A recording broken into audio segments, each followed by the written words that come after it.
नमस्कार। मैं आज आपको कुछ किस्से सुनाने वाली हूँ। ये किस्से इमरजेंसी के दौर के किस्से हैं, लेकिन ये पशुओं की दुनिया के किस्से हैं।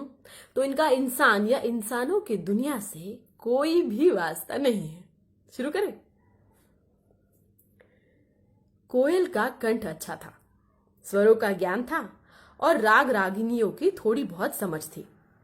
उसने निश्चय किया कि वो संगीत में ही अपना करियर बनाएगी। जाहिर है उसने शुरुआत आकाशवाणी से करनी चाहिए। कोयल ने अप्लाई किया। दूसरे ही दिन उसे ऑडिशन के लिए बुलावा भी आ गया। वो इमरजेंसी के दिन थे और सरकारी कामकाज की गति तेज हो गई थी। कोयल आकाशवाणी पहुंची। स्वर परीक्षा के लिए वहां 3 गिद्ध बैठे हुए थे।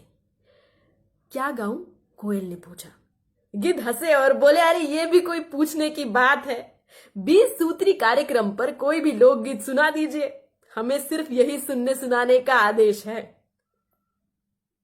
20 सूत्री कार्यक्रम पर लोकगीत? वो तो मुझे नहीं आता। आप कोई भजन या गजल सुन सकते हैं? कोयल ने कहा। गिद्ध फिर हंसे। गजल या भजन? अजी 20 सूत्री कार्यक्रम पर हो तो सुना दीजिए। 20 सूत्री कार्यक्रम पर तो नहीं है, कोयल ने कहा। तब क्षमा कीजिए कोकिला जी, हमारे पास ना आपके लिए कोई स्थान नहीं है, गिद्धों ने कहा। कोयल चली गई। आते हुए उसने देखा कि म्यूजिक रूम यानी कि संगीत कक्ष में कौवों का एक दल 20 सूत्री कार्यक्रम पर कोरस रिकॉर्ड करवा रहा है। उसके बाद कोयल ने संगीत में अपना करियर बनाने का आइडिया त्याग दिया और शादी करके ससुराल चली गई। दूसरा किस्सा सुनिए। एक लोमड़ी पेड़ के नीचे पहुंची तो उसने देखा ऊपर की डाल पर एक कौवा बैठा है जिसने मुंह में रोटी दाब रखी है। लोमड़ी ने सोचा कि अगर कौवा गलती से मुंह खोल दे तो रोटी नीचे गिर जाएगी, नीचे गिर जाए तो मैं खा लूं। लोमड़ी ने कौवे से कहा, भैया कौवे, तुम तो मुक्त प्राणी हो, तुम्हारी बुद्धि, वाणी और तर्क का लोहा सभी मानते हैं। मार स्वाद पर तुम्हारी पकड़ भी गहरी है।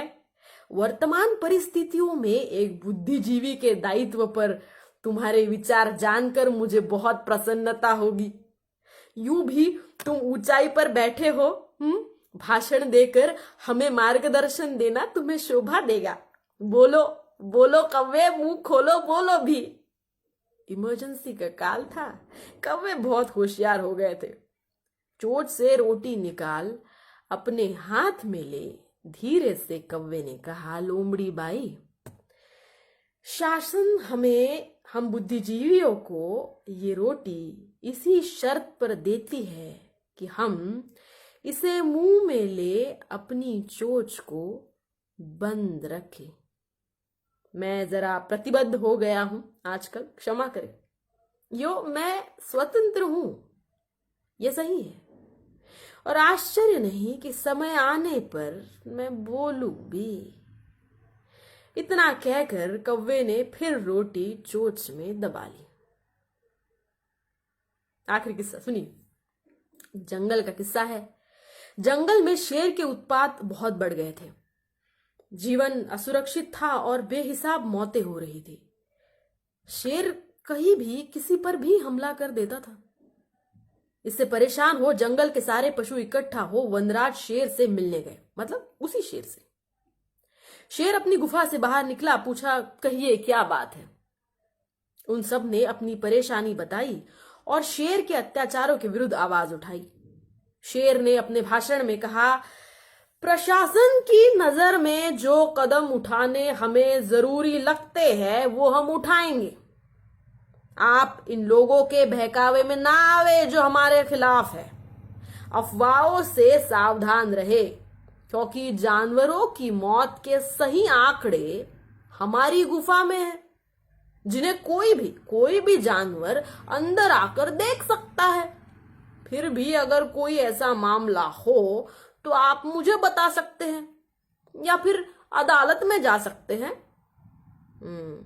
अब क्योंकि सारे मामले शेर के खिलाफ थे और शेर से ही उसकी शिकायत करना बेमानी था, इसलिए पशुओं ने निश्चय किया कि वो अदालत का दरवाजा खटखटाएंगे। लेकिन जानवरों के इस निर्णय की खबर गिद्धड़ों द्वारा शेर तक पहुंच गई। उस रात शेर ने अदालत का शिकार किया, न्याय के आसन को पंजों से घसीट अपनी गुफा में ले आया। शेर ने अपनी नई घोषणाओं में बताया कि जंगल के पशुओं की सुविधा के लिए गीदड़ मंडली के सुझावों को ध्यान में रखकर हमने अदालत को सचिवालय से जोड़ दिया है, ताकि न्याय की गति बढ़े और व्यर्थ की ढिलाई समाप्त हो। आज से सारे मुकदमों की सुनवाई और फैसले हमारी ही गुफा में होंगे। इमरजेंसी के दौर में जो पशु न्याय की तलाश में शेर की गुफा में घुसा, उसका अंतिम फैसला कितनी शीघ्रता से हुआ, ये तो सभी जानते हैं। तो ये थे कुछ किस्से शरद जोशी जी के लिखे हुए।